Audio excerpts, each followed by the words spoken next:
नमस्कार मित्रांनो, माझ्या चॅनलमध्ये तुमचे मनपूर्वक स्वागत आहे।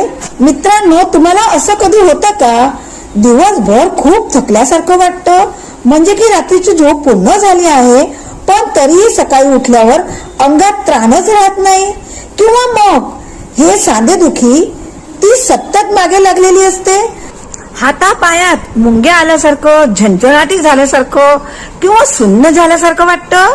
काही वेळेस आपण डोक्याच्या बलावर झोपलो असेल तर डोक्याचा मागचा भाग पण सुन्न होऊन जातो। काही वेळेस कमरेमध्ये अशक्ती आल्यामुळे खूपच वेदना होऊन कंबर दुखते। चालताना हाडांमधून कट कट असा आवाज येतो। जर यापैकी कोणतेही कारण तुम्हाला लागू पडत असेल तर तुमचे शरीर तुम्हाला संकेत देत आहेत की तुमच्या शरीरामध्ये विटामिन B12 आणि विटामिन D ची कमतरता आहे। आपण भरपूर ऊन पडणाऱ्या भारत देशात राहत आहोत आणि पोषणयुक्त आहार पण घेत आहोत, तर आपल्या शरीरामध्ये विटामिन B12 आणि D ची कमतरता का आहे, त्याचे शोषण आपल्या शरीरामध्ये का होत नाही, त्याच्यासाठी आपल्याला काय काळजी घ्यायची आहे आणि ह्या विटामिनची पूर्णता करण्यासाठी नैसर्गिक, घरगुती, सोपे, सरळ उपाय कोणते, हे सर्व मी या व्हिडिओमध्ये सांगणार आहे। आणि म्हणून व्हिडिओ शेवटपर्यंत पहा। चॅनलवर नवे असाल तर सबस्क्राईब करून द्या। सबस्क्राईब करणे फ्री आहे आणि म्हणून नक्की आत्ताच सबस्क्राईब करून द्या आणि व्हिडिओ तर तुम्हाला आवडेलच म्हणून लाईक करून द्या। बऱ्याचदा कसं होतं, आपण या लक्षणाकडे ना थोडं दुर्लक्ष करतो।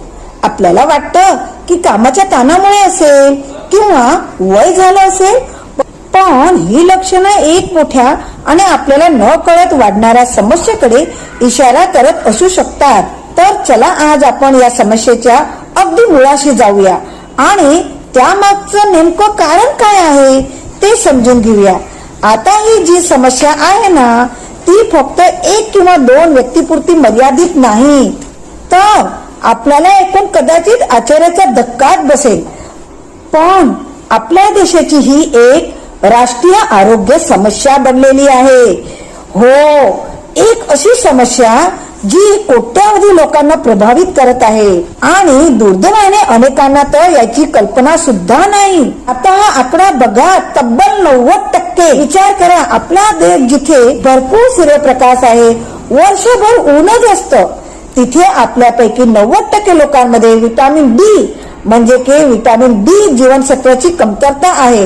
हा एक खूप मोठा विरोधाभास आहे का?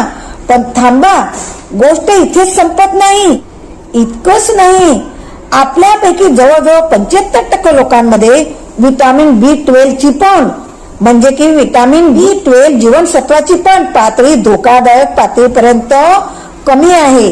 याचा सरळ अर्थ काय होतो, तर आपण एकाच वेळी दोन मोठ्या आरोग्य समस्याला तोंड देत आहोत आणि आपल्याला ते कळत सुद्धा नाहीये। ठीक आहे, आता तुमच्या मनामध्ये प्रश्न आला असेल की आपल्या इथे इतका भरमसाठ सूर्यप्रकाश आहे, वैविध्यपूर्ण जेवण असूनही कमतरता इतकी सामान्य का झाली आहे? तर चला याच्या मागच्या कारणाची शोध घेऊया। प्रथम आपण विटामिन D च्या समस्येविषयी माहिती मिळवूया। आपल्या भारतीय त्वचेमध्ये ना मेलॅनिन नावाचा एक घटक असतो, ज्यामुळे आपला रंग सावळा किंवा गव्हाळ असतो। आता हे मेलॅनिन एका अर्थी खूप चांगलं आहे बरं का, पण त्याचा एक तोटा पण आहे। ते जीवनसत्व D तयार करणाऱ्या UVB किरणांना त्वचेपर्यंत पोहोचूच देत नाही। सोप्या भाषेत सांगायचं झालं तर हे एक नैसर्गिक सन ब्लॉक तयार करतात आणि त्यामुळे आपल्या त्वचेमध्ये सूर्यप्रकाश आजपर्यंत लवकर पोहोचू शकत नाही आणि म्हणूनच गोऱ्या लोकांच्या तुलनेत तेवढंच विटामिन D बनवण्यासाठी आपल्याला 2 ते 3 पट जास्त वेळ उन्हात थांबण्याची गरज पडते आणि इथेच सगळा घोळ होतो।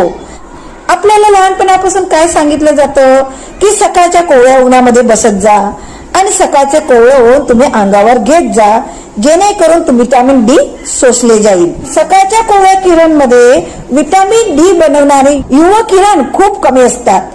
खरं तर विटामिन D बनवण्याची आवश्यकता असलेली किरण ही दुपारी 11 ते 2 च्या उन्हात असतात। आपल्या देशात 12 महिने दुपारच्या टायमाला 11 ते 2 मध्ये खूपच ऊन पडत असल्याने अशा उन्हामध्ये बसणे शक्यच नाही. हाच तर खरा पेज आहे. आपल्यासाठी सर्वात मोठी समस्या आहे. आता आपण B12 कडे वळूया. B12 ची गोष्ट थोडी वेगळी आहे बरं का. B12 जीवनसत्व नैसर्गिकरित्या फक्त प्राण्यांपासून मिळणाऱ्या पदार्थांमध्येच म्हणजे की नॉनव्हेज मध्येच आढळतो आणि आपल्या देशामध्ये जवळपास 40% लोकसंख्या शाकाहारी आहे. त्यामुळे त्यांच्यासाठी हा एक मोठा प्रश्न आहे. पण फक्त आहारातच नाही तर आपली एक अगदी सामान्य सवय सुद्धा याला कारणीभूत आहे, जी शाकाहारी आणि मांसाहारी दोघांनाही लागू होतं. ही सवय आपल्यापैकी बहुतेकांना लागू पडते. जेवण सोबत किंवा जेवण झाल्यानंतर लगेचच गरमागरम चहा किंवा कॉफी पिण्याची पण कित्येकांना सवय असते आणि ही सवय शरीरात खूप मोठं नुकसान करतं. चहा आणि कॉफीमुळे आपण खाल्लेल्या अन्नातील B12 जीवनसत्व शरीरात अजिबात शोषलं जात नाही आणि गंमत अशी आहे की याच कारणामुळे अनेकदा मांसाहार करणाऱ्या लोकांमध्ये B12 ची कमतरता आढळून येते. ठीक आहे, तर आपण आतापर्यंत कारण पाहिली. आता सगळ्यात महत्वाचा प्रश्न, यावर उपाय काय? तुम्ही काळजी अजिबात करू नका बरं. आपण जीवनसत्व D ची कमतरता भरून काढण्यासाठी एक सोपी पण एकदम प्रभावशाली योजना काम करू शकते, ती पाहूया.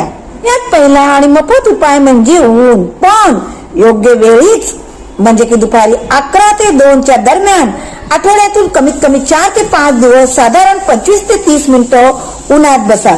आणि एक गोष्ट लक्षात ठेवा, त्यावेळी शरीराचा कमीत कमी 40% भाग म्हणजे की हात, पाय, पाठ, पोट उघडं असायला हवं आणि सनक्रीम लावायचं नाही. आहारात काय करायचं तर रोज 3 ते 4 अंडी उकळलेली तुम्ही पूर्ण खायची आहेत. जर आपण शाकाहारी असाल तर मशरूम असता की नाही मशरूम, त्या मशरूमला 30 मिनिटं उन्हात ठेवून मग त्याची भाजी करा. असं केल्याने त्याच्यामध्ये विटामिन D भरपूर प्रमाणात वाढतं. मांसाहारी लोकांसाठी आठवड्यातून 2 ते 3 वेळा रावस किंवा रोहू मासे खाणे उत्तम. आणि हो, बाजारातून तुम्ही जेव्हा खरेदी करता ना, तेव्हा खरेदी करताना विटामिन D फर्टिफाईड म्हणजे की पोषक तत्व असलेले दूध आणि तेल घेण्याचा प्रयत्न करा. आता आपण जीवनसत्व B12 ची कमतरता कशी भरून काढायची आहे याबद्दल पाहूया. याच्यासाठी सुद्धा आहारात काही सोपे पण महत्वाचे बदल करणे गरजेचे आहे. जे लोक मांसाहार करतात त्याच्यासाठी सगळ्यात उत्तम उपाय म्हणजे आठवड्यातून एकदा मटणाची यकृत म्हणजे की कलेजी खाणं. यासोबत रोज अंडी किंवा मासे खाणं हे खूप फायदेशीर आहे. आता शाकाहारी लोकांचं काय? त्याच्यासाठी हे थोडं कठीण आहे पण अशक्य नाही बरं का. त्यांनी आहारात किमान 1 वाटी दही किंवा 1 ग्लास ताक किंवा पनीरचा समावेश आवर्जून करायला हवा. ह्या 2 सवयी आतापासूनच बदलली पाहिजे. म्हणजे की चहा कॉफी जेवणासोबत किंवा जेवण झाल्यावर लगेच पिऊ नका. जेवणाच्या 1 तास आधी किंवा 1 तासानंतर प्या. आणि दुसरी महत्वाची गोष्ट, दूध वारंवार उकळू नका. एकदा चांगलं तापवून घेतलं की झालं.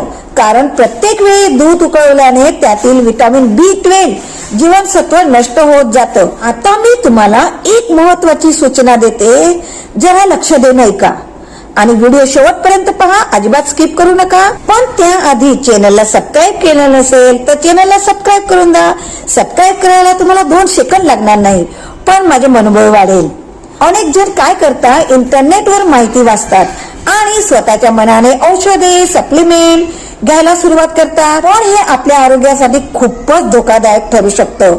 हे मी माझ्या मनाने सांगत नाहीये बरं का. हे एका संशोधनामध्ये स्पष्ट दिसून आले आहे. लोकांनी रक्ताची तपासणी न करता विटामिन D चे जास्त डोस म्हणजे की हाय डोस घेण्यास सुरुवात केली तेव्हा त्यांच्या किडनीला गंभीर इजा झाली. काही प्रकरणांमध्ये तर रुग्णाचा मृत्यू सुद्धा झाला आहे. असे होण्यामागचे शास्त्रीय कारण तुम्ही नक्की समजून घ्या. विटामिन D हे पाण्यात विरघळणारे जीवनसत्व नाही तर ते चरबीत विरघळणारे आहे. याचा अर्थ काय तर ते जास्त झालं तर लघवी वाटे बाहेर फेकले जात नाही, उलट ते आपल्या शरीरातल्या चरबीमध्ये साठून राहतं आणि त्याची पातळी विषारी होऊ शकते.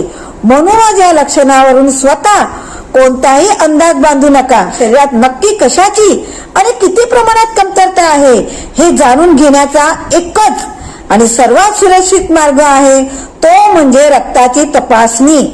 म्हणूनच तुम्ही वर्षातून एकदा तरी रक्ताची तपासणी करून घ्या आणि डॉक्टरच्या सल्ल्याने योग्य उपचार सुरू करा. लक्षात ठेवा, आपलं आरोग्य आपल्या हातात आहे. स्वतःची काळजी स्वतःच घ्या. तुम्हाला ही माहिती नक्कीच उपयोगी ठरेल. अशाच उपयुक्त व्हिडिओ पाहण्यासाठी माझ्या चॅनलला सबस्क्राईब करा, व्हिडिओला लाईक करा आणि सर्वांना शेअर करा. धन्यवाद.